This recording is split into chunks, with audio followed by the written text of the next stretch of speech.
कुठून देऊ तुला 2000 रुपये? नंतर देतो ना पुढच्या महिन्यात. अर्जंट आहे का? आता याला कुठून देऊ मी 2000 रुपये? अरे अरविंद ऐक ना, ते संख्याला पैसे द्यायचे होते रे 2000 रुपये, थोडे अर्जंट होते. आहे का तुझ्याकडं? नाहीये का? अरे मी त्याची उधारी गेली होती मागच्या महिन्यात, तर त्याला लागत होते. नाहीये का? बरं ठीक आहे, थांब मी घरात विचारतो यार कोणाकडे असेल तर. अगं मग मी तुझ्याकडे पैसे आहे का ग? किती पाहिजे होते? 2000 रुपये पाहिजे होते. नाहीये माझ्याकडं. अरे यार थोडे अर्जंट होते.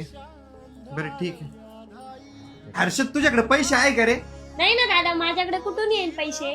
गल्ल्यात वगैरे असेल ना, किंवा पप्पाना पॉकेट मनी द्यायला असेल ना? नाहीये ना दादा, असते तर दिले असते. अरे फक्त 2000 रुपये लागू राहिले. नाहीये. काय हो, तुम्ही तुमच्या मित्राला विचारलं 2000 रुपये आहे का? तुमच्या आईला विचारलं, तुमच्या त्या एवढ्याशा भावाला विचारलं, आणि मला विचारता नाही आलं तुम्हाला?